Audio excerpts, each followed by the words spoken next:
And we are live. Here we are. GMA Beyond the Fight Episode 5. Gods of Martial Arts is a very unique and the only one in the world MMA promotion that truly celebrates ancient martial arts traditions while treating fighters as celebrities. This is beyond the fight because we look at every single aspect behind this beautiful thing that we call mixed martial arts. And today we have a very special guest, coming all the way from Israel. He was formerly on the Jiu-Jitsu national team, Belfer. How's it going, my friend? Very good, very good. And you've been in Vietnam for how long? Well, I've been here for about a week, more so, and I'm very, very excited to be here. This is absolutely a beautiful country and a beautiful place you have us here. Yes. This is actually one of the most special gyms that I've seen throughout my travels. It's a very kind of a traditional vibe. I don't know if you can hear this, but we got some water bubbling right next to us. Yes. Right next to like a kind of a traditional looking MMA ring, and it's a very special place. Very cool. Thanks for having me. Yes, absolutely. Thanks for being on the show. My absolute pleasure. This is Lean Foam Training Center. Yeah. And this has been here for, 7-8 years or so. And this was, this is the special project with Johnny Tree Win, and comes from a very traditional martial arts family, and just came here to build this community where the fighters live and train here. So this is also the venue for the actual events of the Gods of Martial Art, correct? It is the venue. Very cool. It is the venue, but they also use other venues. Very nice. So this is the main venue, and this is the headquarters, right? And then they also have some of the bigger events, some of the ones closer to the end of the year. Yeah. And at the Grand Hootron. Nice. Those are kind of cool which places. is just about 2 hours from here. Nice. So I just want to say that you've sent me some videos. Unfortunately, I'm probably not going to be here for the next live event. But what I did see in the videos is that was very, very, very high production value, quite similar to what we're doing right here. Yes. It was Hollywood-esque. Yes. It was very high production value. What you were saying, where they treat the fighter like celebrities, yes, it's extremely cool. And to be honest, I've seen very few promotions around the world that do that. Yeah. I like it a lot. Yeah, thank you. We're very proud of that, and I'm proud to be a part of this. Have you ever been to a live MMA show? Oh yeah, quite a few. Yeah. We've had, even back home, we've had quite a few live shows. And I've had the pleasure to be coaching some fighters in some live shows, the south of the United States, for example. Yep. Some places in Europe. I was coaching some people, some places in Israel. It was a lot of fun.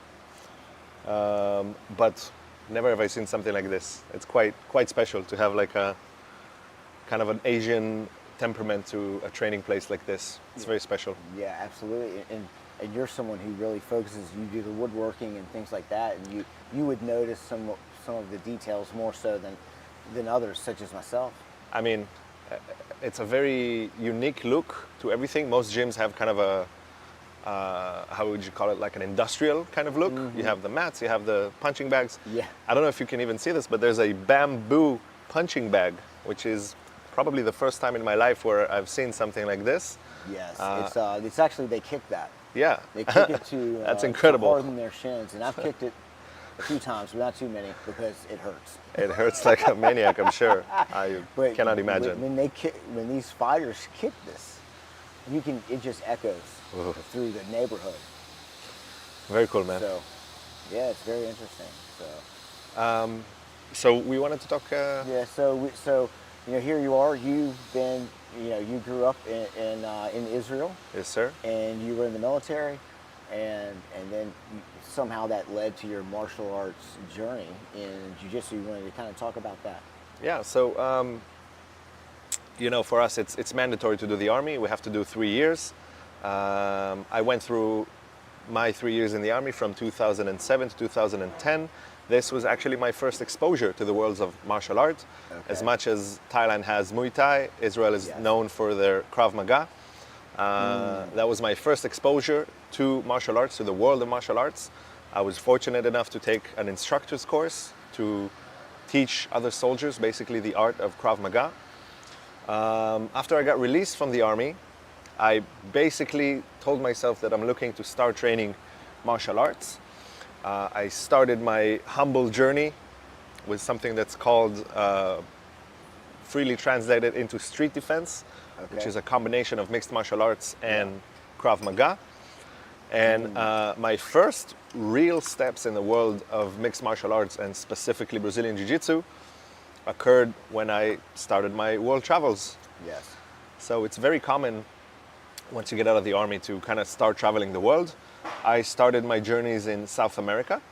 Yes. So basically I did most of South America from the north all the way to the south. Yes. And in my mind, I had this idea where I wanted to dedicate a large portion of my trip to training martial arts. Yes. And I was very fortunate to find my chance in Ecuador. Okay. Which city in Ecuador? Sorry? Which city? I was in a place called Valle de los Chelios. Okay. Valle de los Chelios is right outside of Quito, Okay. one of the biggest cities in Ecuador. And I was very fortunate. I was just roaming between gyms, Yes. quite the beginner. I had 6 or 7 months of training martial arts under my belt. And I ended up finding this wonderful guy. I was 22 at the time. He was 24 or 25. Yeah. Very high level mixed martial arts fighter. And we became very good friends, like sometimes happens. And for about an hour and a half from the moment I met the guy, I had a room for $100 a month. What? I had a gym that cost me around 20 or $30 a month, if I remember correctly. And there were 4 or 5 training sessions a day that I could choose from. Which ones am I going to? I ended up staying there for around 7 months, training around 3 times a day. So this was my life. I would wake up. We had training session at 10 a.m., some afternoon rest, maybe a meal, and then a double training in the evening. And this was basically my life and the beginning of the seriousness of my martial arts journey. Yes. I was very fortunate back at the time. I was fully training MMA. I also had my first amateur fight, my first amateur mixed martial arts fight. How was that? And so until then, how many years have you been training? I was training for 9 months. Okay, wow. I was training for 9 months when I had my first MMA fight. Okay. I was young and stupid, you might say that. I had no medical insurance, no nothing. My teacher went like, "Do you want to fight?" I say, "Heck yeah, I want to fight." And wearing the 4-ounce gloves? Yes, sir. 4 ounce. Wow. No shin guards, no headgear. Wow. Okay. Just 4 ounce gloves, in a like wrestling ring. So like a fake wrestling ring where everything is like super bouncy. Oh, wow. So this was the venue. Okay. It was full of Ecuadorians. I was probably, I was the only foreigner fighting in that promotion. Yes. And I was blacked out. This was basically my first competition, not drunk blackout, just like mentally. I was super stressed. Oh, you mean before? I mean, the fight? during the fight, before the the fight, I was very, very nervous. Imagine having literally your first Yeah. competition ever, an MMA fight, Yeah. right? Yeah. And so I was quite stressed out. I ended up winning that fight by TKO. Wow. Congratulations. Thank you. That is an interesting story. It is a fun story as well. And at the end of that fight, I ended up getting my blue belt in Jiu-Jitsu Excellent. from Fernando Saluso from Alliance Ecuador. Okay. Wow. Alliance is one of the biggest associations in the world for Jiu-Jitsu. Of course. And that really made a significant point in my martial arts journey. And Wow, interesting. Didn't expect that. I felt like after my time there, I really had in my mind that I want to deal with martial arts for the rest of my life, basically. So it was a very significant moment for me. And from there, I continued the tradition of traveling and training wherever I went, Okay. competing both MMA and Jiu-Jitsu in several places in South America. Yes. And it was man, I can tell you this opened up my mind and my soul and my heart. Yeah. To this day, I have multiple friends in South America. I'm still waiting to go back there. Haven't, unfortunately, but yeah. It will happen sometime soon. What's your headquarters in South America, I say? So, obviously, my main thing is Brazilian Jiu-Jitsu. Yeah, yeah. So, in Ecuador, to this day, I have friends that I keep in touch with. Wonderful, wonderful people. I love these guys. You know, we've bled on the mats together. We've fought together. These are bonds that you keep for the rest of your life. I have a lot of friends in Brazil as well. Yes. After I ended up my time in South America, went back home, came back to Brazil, came back to live in Brazil, and ended up being just over a year in Rio de Janeiro. Yeah. I ended up learning Portuguese in about 4 or 5 months. Very good, very good. I was sleeping in an apartment not a lot bigger than the small studio that we're staying in right now, with 5 other Brazilians who don't speak a word of English. Yep. Above me was blue belt world champion. Next to me, purple belt world champion. Yes. High level brown belt, and some people that were interchangeable within the apartment. And yeah, that was incredible, to be honest. Excellent. That was really like an immersion in the jiu-jitsu lifestyle. Yes. Again, training 3 times a day. Yeah, Rio is. Have not been to Brazil yet. Spent time in, a few years in South America, but. Where have you been? Mainly, I lived in Dominican Republic for a little bit, and then Nice. Medellin, Colombia. Colombia has decent jiu-jitsu. There, I mean, it's pretty good. I mean, there had many instructors. One of which was from Rio. Yeah. And I would just go to him, and we would do like 1 hour privates. But I was like, hey, let's just do an hour of rolling, like nonstop. And I would just do that once a week, just to kind of diversify my jiu-jitsu, right? And we would go like 50 or 60% for 1 hour. No, you can't even drink water. And so we did that, and then I trained with some MMA teams and stuff like that. Nice. Did you compete in South America? Yeah, a few times. And, so you can tell the competitions in South America are very different than competitions in North America. Yeah. The energy in the room, especially in Brazil, when you have people fighting, the energy is just incredible. Yes. You go up to fight, somebody catches like some sort of a submission, you hear the audience starts chanting, "Ui, vai dormir, ui, vai dormir," which is send him to sleep. Send him to sleep. Yeah. So the crowd is chanting like send him to sleep. That's really cool. The kind of energy that's very hard to reproduce in North America, where everything is a bit more polite and like. Well, I think in North America, just from the very limited experience I've only been in the game for 4.5 years. It's just industrialized, I guess. It's just you go to IBJJF competition, and you pay $100 per. Sometimes $200. Yeah. You know. So like jiu-jitsu. I went to Jiu-Jitsu Con, and it's run like a business. They don't even let you fight for 3rd place. Right. You know what I mean? And that saves a little bit of money, but they have it down, and they are on time, and the mats are nice, and you're gonna have a Brazilian as your referee most likely. Yeah. But it doesn't create an environment. If you're watching a world finals match, you don't really know. Right. But because there's 55 mats. It's not like there's one mat for the world championships. So I feel like in some venues, in some events, especially the Brazilian crowd will go crazy. So when you have lots of Brazilians in Masters World or ADCC or some of these bigger events, you'll see teams like jumping and cheering for their competitor, especially for the bigger names. That is very exciting. Yes, for sure. And in Brazil, I imagine that's absolutely crazy. So like I had my time in Brazil there. I lived there for about 9 months or 10 months. I can't remember exactly. Again, this was just like really the jiu-jitsu lifestyle. Staying in this tiny apartment. Yeah. With learning Portuguese, training 3 times a day, competing every other weekend. That was the biggest thing for me. And this was where I really kind of got to experience something that very few people do. This is the dream for every person that does jiu-jitsu, is to go live in Brazil, immerse yourself in Portuguese, immerse yourself in the jiu-jitsu lifestyle. And really, as far as I'm concerned, that was living the dream, you know? I had a Brazilian girlfriend, I had a lot of Brazilian friends. This was the life. And how long were you in Rio? So I was there for about 9 months.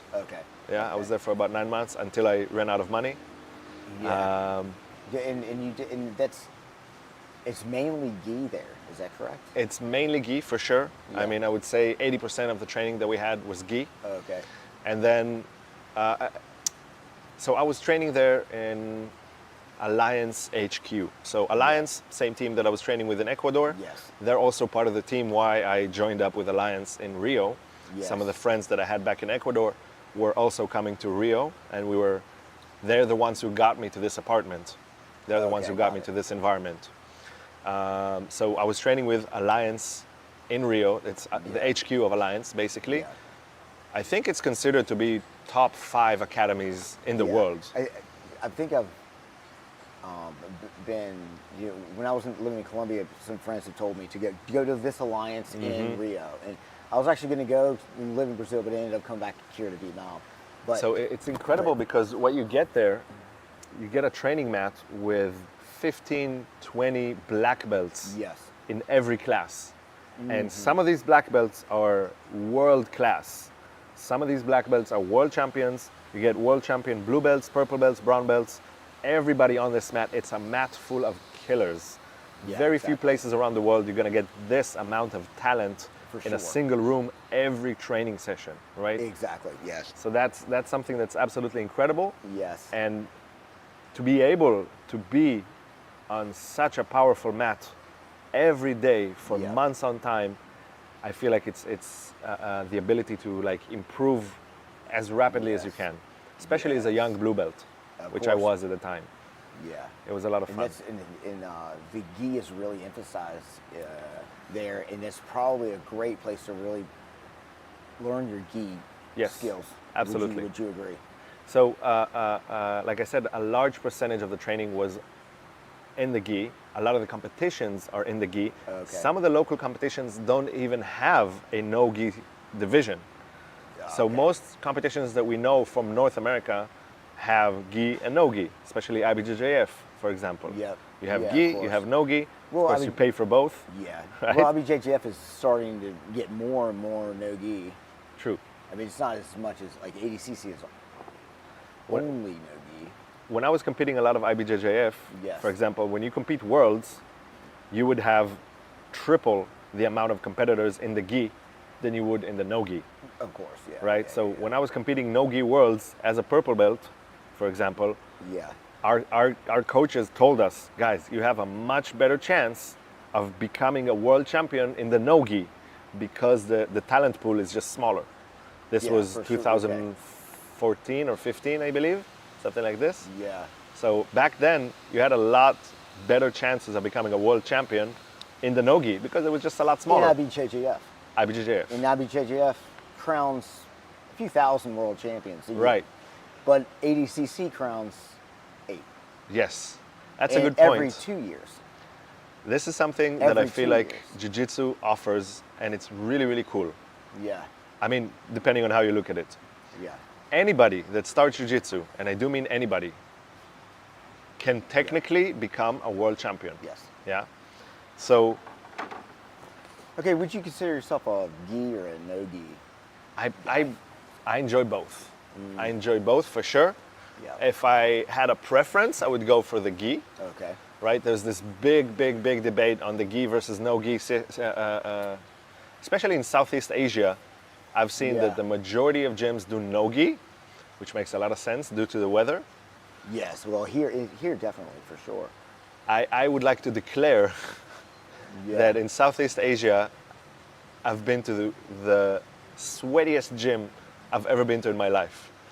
So currently, I've been to 120 academies, over 120 academies, over 35 plus countries. And I will happily declare that Southeast Asia has some of the sweatiest No, for gyms sure. Yes. I've seen in my life, to the Without extent where you finish a no-gi session and there are literal pools of sweat. Yeah, I know Not that. figuratively, literal pools of sweat Yes. on the mats. For that reason, I only train in air-conditioned environments now. Pretty much, for the most part, for a few different reasons. But yes, you're right. But and part of that is because these people are dedicated to jiu-jitsu, and you'll have even white belts and blue belts on their street. Hey, let's just throw some mats down. Right. They don't have resources. They don't have air conditioning. Let's throw some mats down. Let's Yeah. get to training, guys. And they're watching videos on YouTube to learn the techniques, and that's a beautiful thing about jiu-jitsu. And here in Vietnam, I would say, or at least Saigon, probably like 70 or 80%. Yeah. No-gi. No gi, sure. I would guess, but Yeah. but I'm biased as a wrestler, a lot of folks, of course. But there are wrestlers who come into not many probably who come into jiu-jitsu, really love the gi, right? But I feel like the main rock of this controversy, for example, is whether you're training pure jiu-jitsu or you're training with MMA or let's say street fighting or self-defense in mind. Because if you're training for an MMA mindset, in a way, having the gi is quote unquote redundant, right? Because in an MMA fight, obviously you don't have the gi, you have nothing to grab onto, you have nothing to do this. Nonetheless, factually, a lot of the biggest names in MMA, they all train in the gi, right? Some of them at least that I know of. That's true. No, so I feel like true. the biggest thing when you put the gi on is that it adds a layer of complexity. It adds a layer of thinking patterns that you're not used to without the gi. I do know what I agree mean? with that. Yeah. I do agree with that. If you're a big, strong, athletic guy, you could get away with things in the no-gi that you could have never gotten away with in the gi. You have extra friction. You have the war on the grips, which is a huge deal. And you have lapel wizardry of sorts, right? Yeah. So when I play the gi, I really enjoy playing with the lapel. I feel like it's an added value to everything that I do. And it fucks with people's minds. No, that's true. I agree with all of that. What questions would you have to someone who prefers no gi over gi, or someone who doesn't even do gi at all? What questions would you ask that person? Why? Why? My question is why. I mean, why choose just, there's the famous John Danaher saying where he started focusing on leg locks. Yeah. And he asked himself, in a way, why ignore 50% of the human body? Yeah. Right? I remember so it's a that famous conversation. saying. Yeah. No, I've seen it. So my question to I think someone who does only no-gi is why do just one discipline out of two existing ones?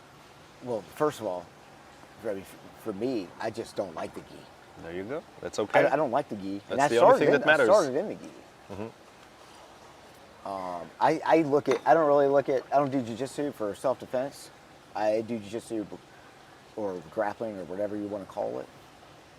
I don't really care what it's called because it's the closest thing to wrestling, and I do it for sport. Yeah. It's a sport to me. Fair enough. It is meditation for me. Yeah. It is a community for me. I can go, I can get a good workout in, I can do it with the people I care about, and I can compete all in one sport, right? And there just happens to be this other side of it that's extremely traditional. And trust me, I've been to my fair share of gi jiu-jitsu classes. I've done a number of tournaments in the gi. I might do. Did you enjoy it? Less than no gi. As soon, I remember so for example, in Medellin, my instructor was, he got his black belt from Kubrina himself. Nice. It's like, you need to do the gi, Zach, you need to do the gi. It's like, fine, I'll do it. So I trained for 6 weeks, and leading up to Jiu-Jitsu Con, I competed in both. And what I learned was how much I loved no gi. Like I just couldn't wait. And then I come back, and then there was another guy, and then, but the thing is, I just love no-gi, and I recognize that, jiu-jitsu is a very multifaceted sport. I come from wrestling. It's not that multifaceted. We go on the mat and we wrestle and we try to put your mat on the back. That's it. We don't have belts. We don't have age groups. We don't really care. And also, it's not really evolving as a sport. Correct me if I'm wrong. Wrestling has been pretty much the same for the past 50 years. It's been largely the same for the last hundreds of years. Right. Jiu-jitsu changes every single day. That is true, because it's only... Every day somebody makes up a new move or a new sweep or a new thing. No, that's true. So it's ever evolving in that sense. It is evolving. You're right. Because... And more so in the gi, by the way.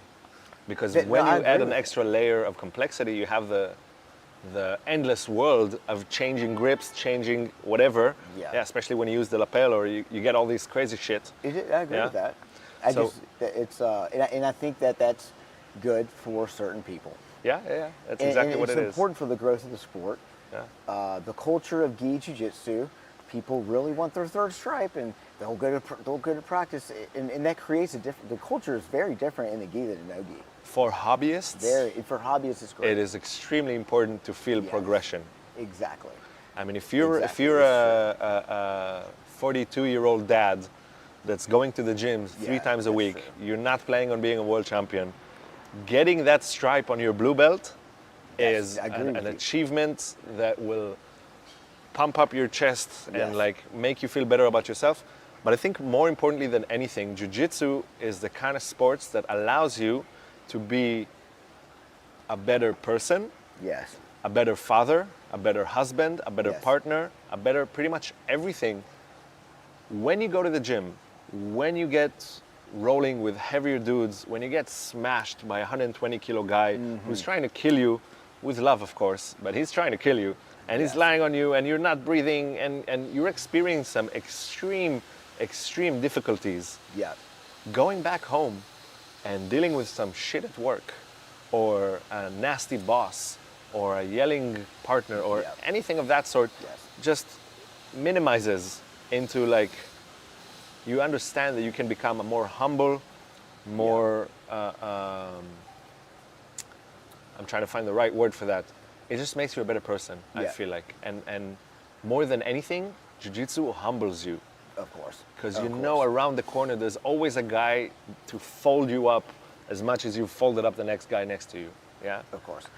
And that kind of leads into our next point is, even though I don't like gi, I think that it should exist, because it's important for the growth of the sport, and it applies to more people. It applies to a wider audience. And I've seen, grandmothers, grandfathers get into jiu-jitsu, and the gi is a better option for them and things like that, right?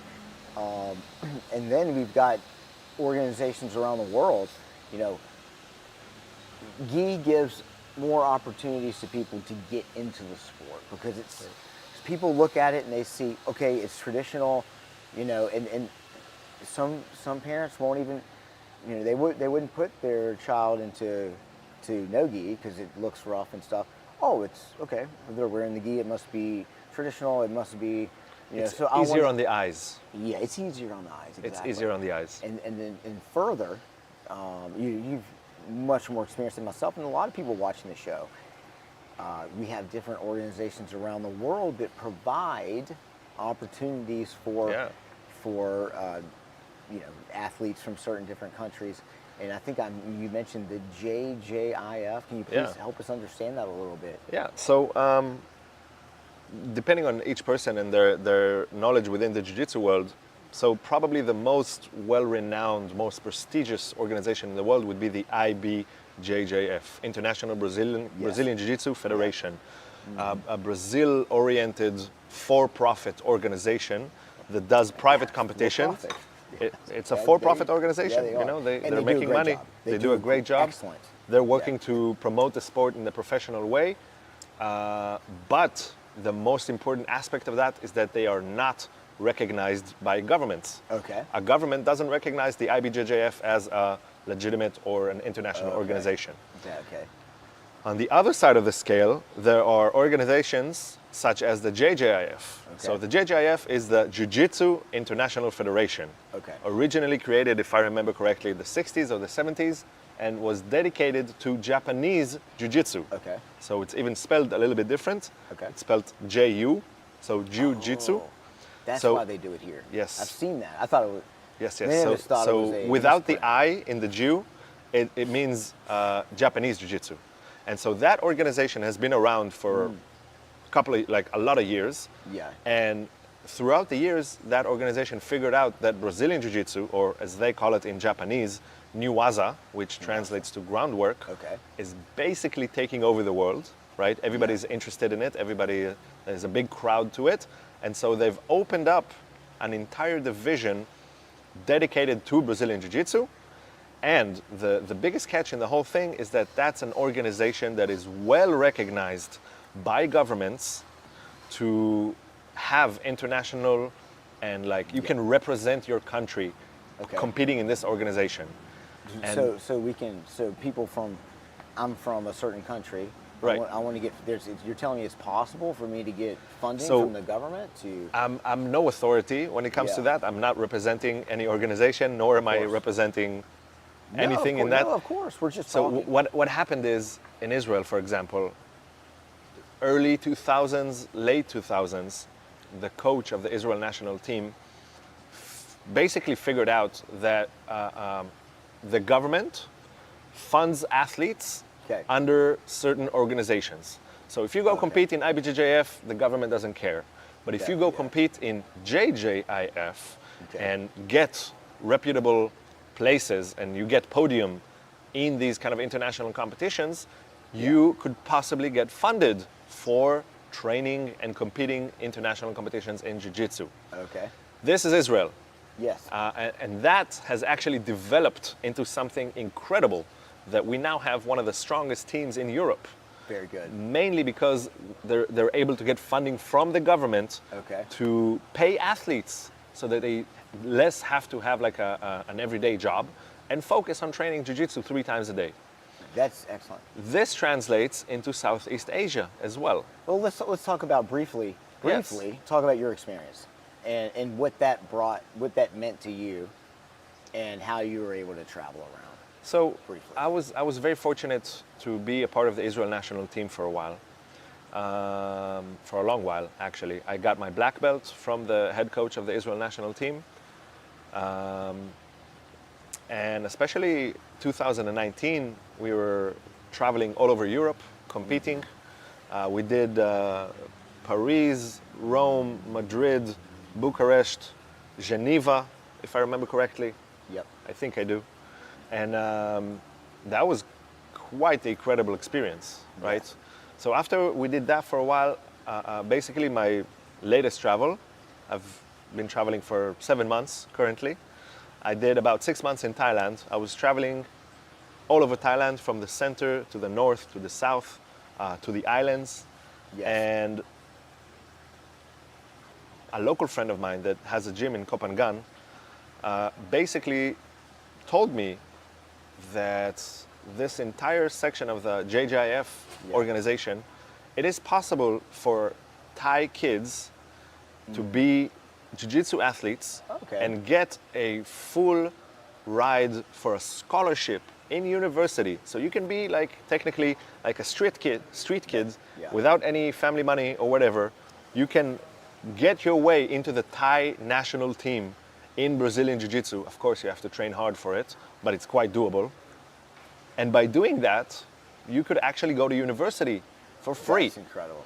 And from the very little research I've done, which again, I'm not authority by any means when it comes to that. Of course, no one's expecting you to. Vietnam has the same arrangement. So in Vietnam... But wait, before we go into that, you understand Thailand a little bit. The what, sorry? You understand how that works in Thailand? Sure. Generally, what does it take for someone to get, what's the process? So as per my limited understanding with that, it takes about 4 or 5 competitions a year, and you need to place. You need to get podium. So once Before you get to that point, how do you like, I'm a street kid, I've never done jiu-jitsu. How do I get to that funding? Like, how does JJIF, what does it take for JJIF in Thailand or any country to fund athletes? Like, what's the process? So as far as I'm aware, the process is you start competing at your own money. Nobody's gonna just like give you money before you have achievements. Got it. So you start competing on your own money. Okay. You train on your own money. Some gyms, by the way, they offer sponsorships for like less privileged youth with the intent of getting them into high-level jiu-jitsu. And basically what's happening, they can train, they can compete, assuming that they get some good places in some competitions. Again, there's a certain criteria that I'm not sure what it is. But after they meet that criteria, you could potentially start getting some funding from the government. Okay. And again, this is not my home country, this is not my home turf.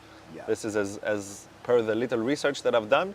But more than anything, it's an opportunity for less privileged youth or even young adults to be able to make a career out of grappling and without being like a big name. You know, I'm not talking Gordon Ryan, I'm not talking, these are big names that are making millions of what they're doing, and rightfully so. But you can talk about being someone that competes in some of these international competitions and actually making some sort of a living out of it. I think that's a great point. I'm glad you bring that up, because here in Vietnam, we're all kind of working together to create opportunities for grapplers, whether it's local Vietnamese athlete or local Vietnamese athletes, grapplers, and foreigners as well. But this specifically applies to Vietnamese grapplers, okay? And I think that a lot of people don't know about it. I'm sure someone watching the show does. I'm not familiar with it. I've seen people wear things that are jiu-jitsu spelled the way you do it. Now things are starting to make sense. One of the better grapplers that I've had the pleasure of knowing, Qua. He's always wear the shirt. I thought he misspelled it, but actually that's actually the correct way to spell it. The Japanese way. Yeah, exactly. Yeah. So something interesting. What would you recommend? How could we find these people, and how could we promote this so that people understand that there's funding out there? We just got to get it.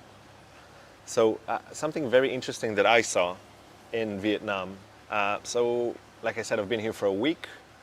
I have been teaching in a few gyms. I've been to a few open mats.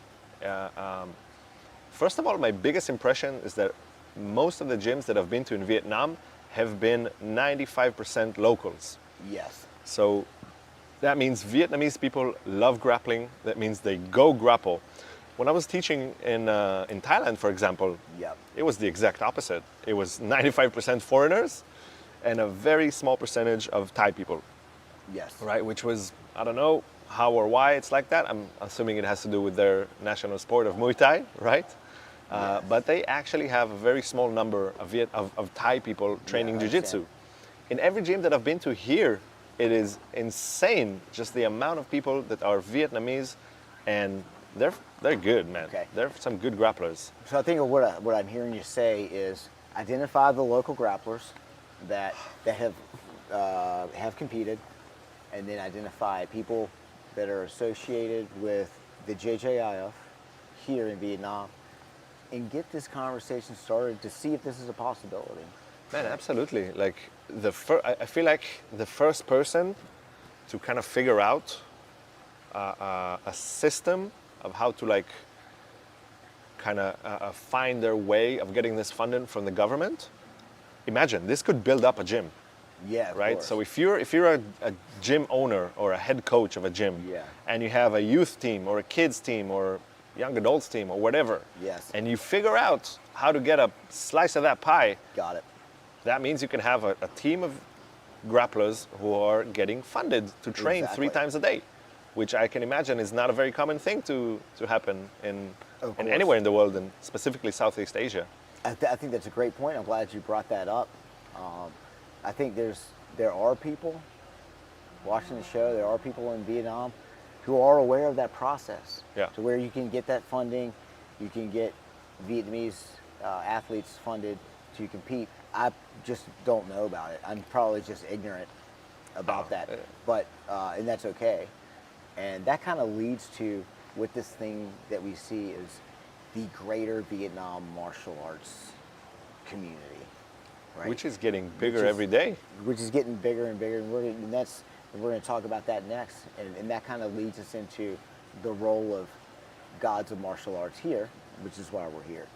And so, as we know, grappling and jiu-jitsu needs to improve here in Southeast Asia, or at least it's not on the same level as North America.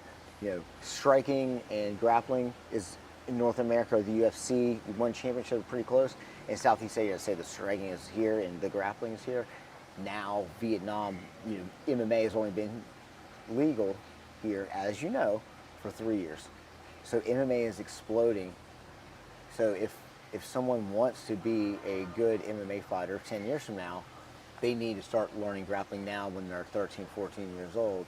Yeah. And they could take advantage of this program that 1,000,000%. speaking absolutely. Yeah. about. So I can't help but feel that this all coexists, right? Yeah. So first of all, this promotion, the Gods of Martial Arts, Yes. they're doing something that I've never seen in my life.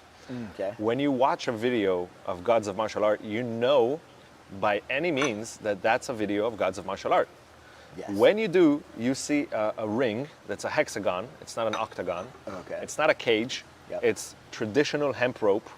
Each one of the poles is like, I don't know about hand carved, but like definitely very decorated in an Asian fashion. So Yes. you see something, you know it's a unique caption of things, yeah? You know it's not one championship, you know it's not the UFC, it's Gods of Martial Arts. So that's a very unique promotion in that sense. Another thing that you've told me about, so my connection to this organization and to this promotion is basically you, right? For the people watching at home, I was lucky enough to travel into Vietnam and meet this wonderful guy that we just became instant friends. We started rolling with one another. And this is, other than the fact that it's the flavor of life, like traveling and meeting new Yes. friends around the world and training with them, he's the one that exposed me to this promotion. And he also told me how they treat the fighters. Yeah, they treat fighters. So that's the incredible part, because I feel what makes the fighting sport interesting is not only the fight, but also the stories behind the fighters. Yes. If you're aware of how someone was brought up, what's their story, why they're fighting, or towards what end are they fighting, if they're trying to feed their family, if they're trying to like make it out of less privileged life circumstances. These are all things that make the fight interesting from the viewer's perspective. But more than anything, they pay the fighters more than I've heard almost any organization pay for non-extremely high level, fighting. Just a snapshot on what that looks like. I mean, you got these Muay Thai fighters in Thailand, these Kun Khmer fighters in Cambodia, and they're fighting for $10 a weekend. $10 a weekend. That's and then you come insane. here.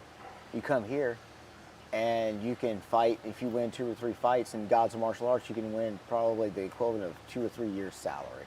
That's insane. And you're going to be celebrated, and you're going to put it in the best production possible. We're going to tell your story. And so, man, even this, where we're sitting right now, this is Hollywood-esque production value. Yeah.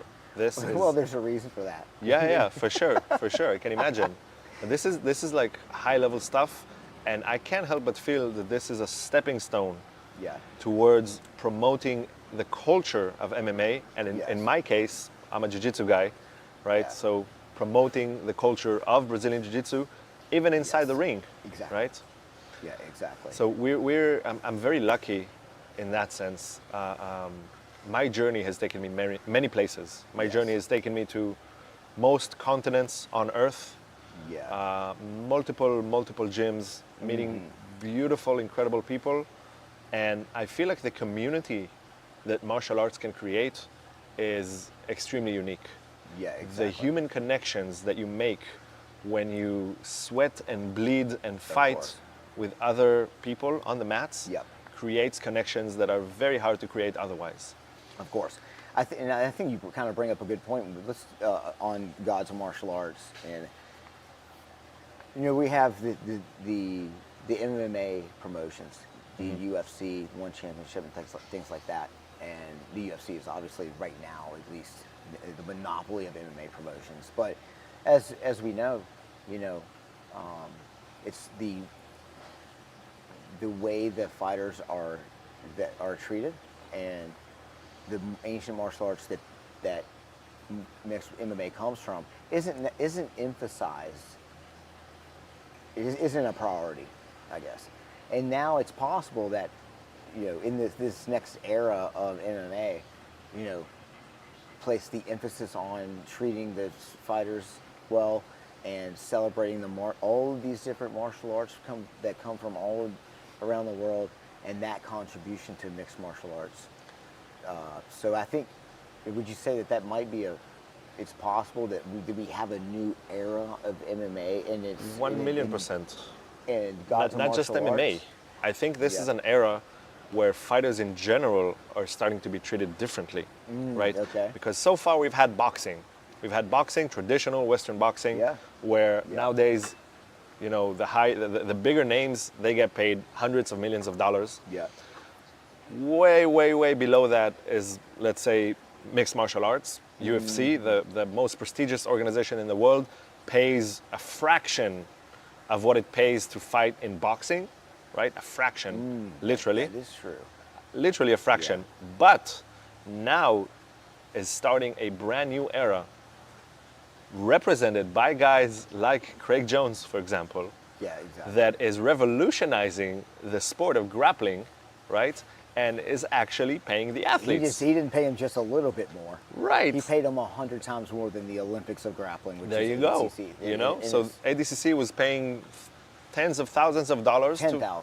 $10,000. It was the most you could make. I think in podium you would have gotten like 40,000. No? If 40,000 if you win the main event against Gordon. All right. Or gotcha. Andre or whoever it is at the time. But first place 10,000, and once you get to fourth place, it's 1,000. Right. Yeah. Well, so what's $10,000? And there's no show up money, or was there no show money? Okay, that's not now. Well, in 2022 there wasn't. Gotcha. But there was in 2024. I wonder why that was. The pay was all over the place in 2024. Yeah. So I think we're experiencing kind of a renaissance Yes. Well, again, I come from the world of jiu-jitsu. Yeah, so we experience a renaissance of the world of jiu-jitsu. And the funny part is, not only did Craig Jones revolutionize the sport of grappling, but now are popping up all kinds of promotions worldwide that are doing the same. Yeah, there's even a promotion back home in Israel that's quite humoristically called GSI. Yeah. And really? 100%. Tell us about that. This guy is called Gal. Gal is a common Israeli name. It means wave. And this guy takes a page out of Craig Jones's book. He also treats everything very humoristically and very lightheartedly. And he's just an overall really, really good guy. And he took a page out of Craig Jones's book, and he created a grappling promotion also that kind of encourages the fighters to post kind of funny, humoristic videos towards their fights and stuff like that. But the main thing is, he puts on a show, first of all. It's an actual big live show. Okay. And he pays the fighters amounts of money that have never been paid before in grappling events in the history of Israel. Yeah, that's incredible.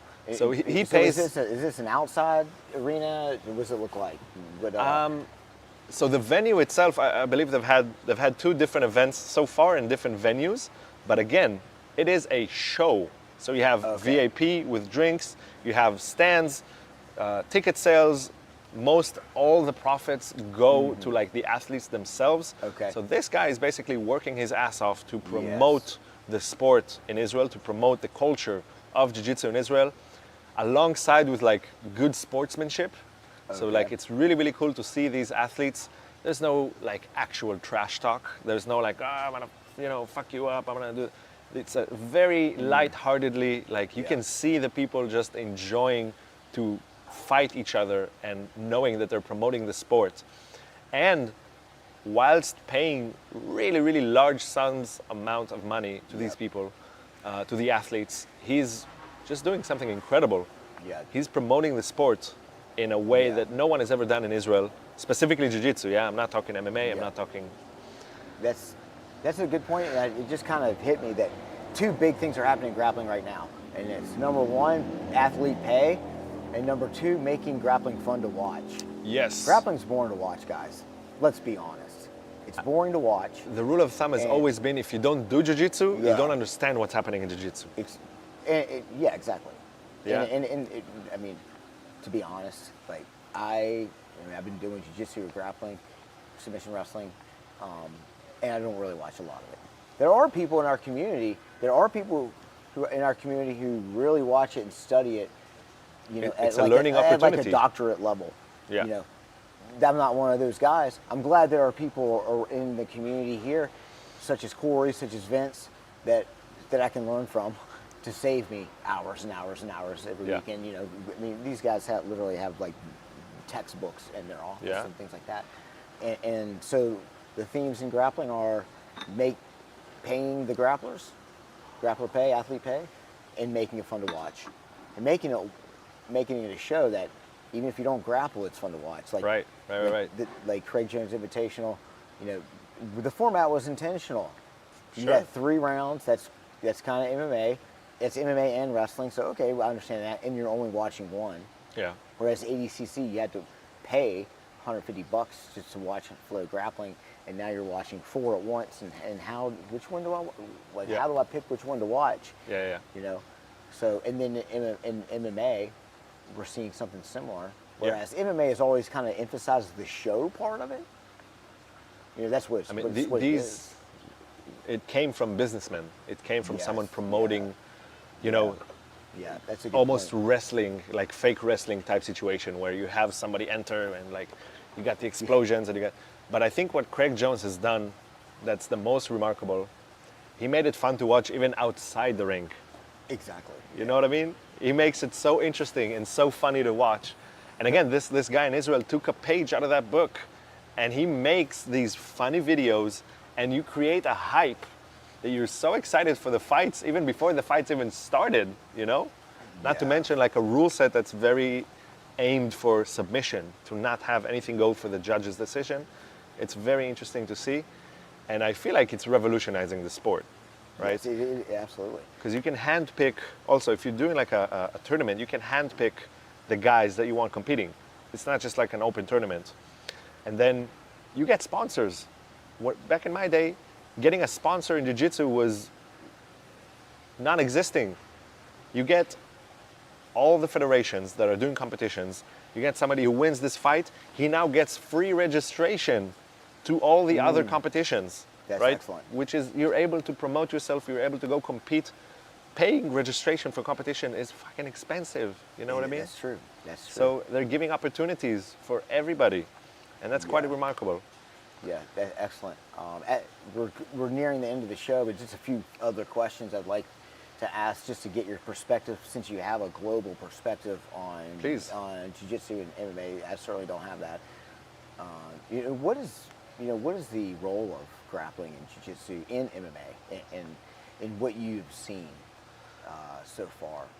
So I feel like many places in the world, each place has their focus, right? When MMA came out as a sport on its own, right? We've all watched UFC 1, we've all watched UFC 2, Royce Gracie.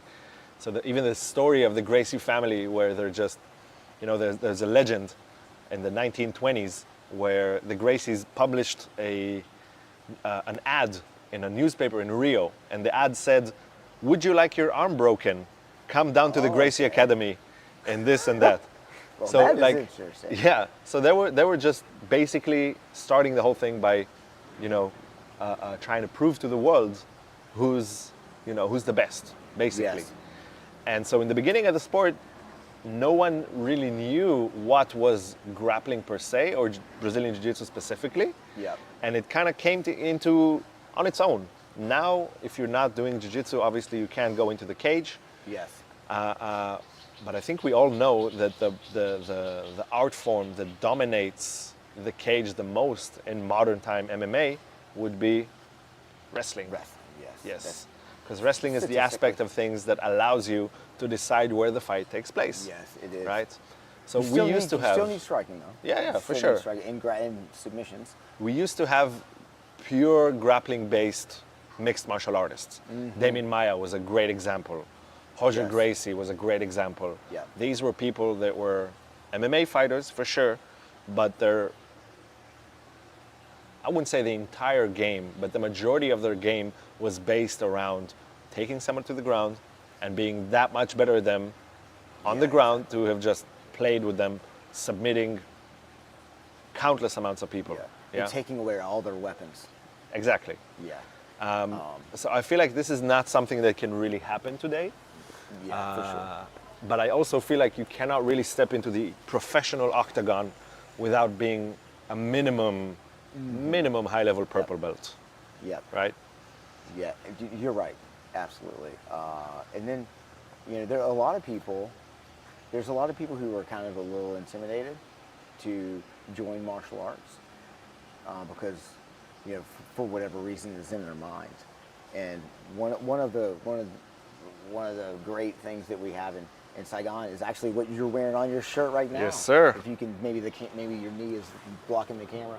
But we have, you know, Ram Muay Thai, but now we just started a jiu-jitsu program there, and you were able to kind of look at that and experience that. You want to talk about that a little bit?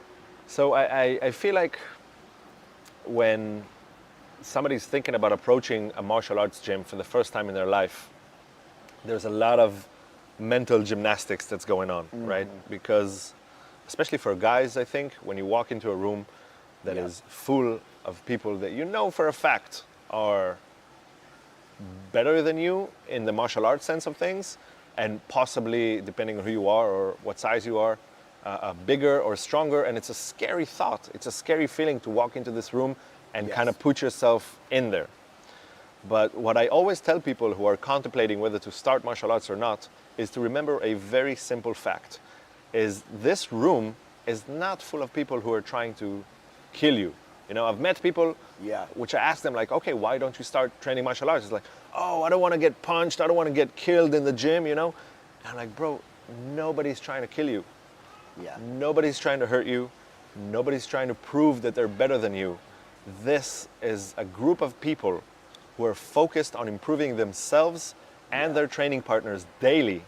And that's the main goal. The main goal is to have fun, get better physically, mentally, becoming a better person today than you were yesterday, which is one of the mantras that I constantly get from jiu-jitsu. Just be better today than you were yesterday in any type of small scale. Yep. Did you feel that at RAM when you experienced 100%, that? man. What was it like there? It's a room full of awesome people that their goal is to improve one another. Yes, Yeah, exactly. and this is what I feel like one of the best things in jiu-jitsu in general, in martial arts as well. Any martial art that you'll do, it's an art form that helps you connect with people. Some of the best friends I have in my life are from the jiu-jitsu world. Yeah. And just, again, my motto is that it makes you a better person. It makes you a better father, a better husband, a better partner. It humbles you in a way that allows you to step into someone else's shoes and look at the world through their perspective, hopefully. Of course. And I can't help but recommend just to jump in the gym closest to your home. Yeah, absolutely. And also one, if you're a beginner and you want to go into a fun fit Muay Thai gym or something that's fun, you want to go and have fun when you go do jiu-jitsu. You don't want to get knocked out. Yes, sir. The first time I ever did MMA, I was in a cage with a pro fighter, and I just got punched in the face a whole bunch of times. And for that reason, I'd already wrestled and everything like that. And I was like, man, I just don't want to do this striking thing. And it wasn't until I went to my 4th or 5th Muay Thai gym to where I was like, this is actually fun. You know, this is cool. You have to make martial arts fun, and you have to find the right gym, whether it's grappling, whether it's Muay Thai or something like that. It just has to be fun, and when you have fun, you bond. There you go. With people. The hardest thing in martial arts, Yeah. and I think you'll agree with me, is to show up. For sure. if you show up to class, you've already done 80% of the work. Yeah. Because you actively chose to be in the gym rather than sitting at home watching TV or eating some snacks or going to the beach. Yeah. So choosing to show up for the gym and Got work your ass off, you've already done half the work, really. For sure. Which is what I feel made my jiu-jitsu journey special. For sure. I've trained twice a day Of course. for over a decade, and Yeah. it became such a prominent part of my life. I can't do without it now. Yeah, for sure. And we thank you. And we're honored to have you on the show because of your global perspective. Briefly, Please. what you've seen a lot of martial arts around the world in 35 countries. What is one or two things here in Vietnam that we could do to bring our community together more and create opportunities, specifically the people here? So I feel one of the best things local communities can do, first of all, is kind of city-wide open mats. Okay. Where you find the biggest space available, you make it into an event. You make it into a thing where you might have what's called an interclub. Interclub is like a friendly competition between gyms, followed by some acai, some music, celebrating well, of course, Brazilian culture has to do with Brazilian Jiu-Jitsu, right? So that's definitely one of the biggest things in my mind, to just bring the community together. Okay. So It's events, really community events. Yes, so community events, and again, local promotions. Okay. To have any type of a local promotion that kind of brings the sport together, right? So if you're able to make these kind of like smaller tournaments and or get together, to be honest, seminars, when you bring a high-level person to teach some techniques that is common for everyone, I can't help but feel that like it's really something that is able to bring some people together. Some big names to show up, teach some techniques. And we can bring other communities together, like the striking community and things like that. Great. Thank you so much. Man, my absolute pleasure. Thank you for having me. For being on the show. And I appreciate it. So we covered some important topics. You've introduced some ideas to us.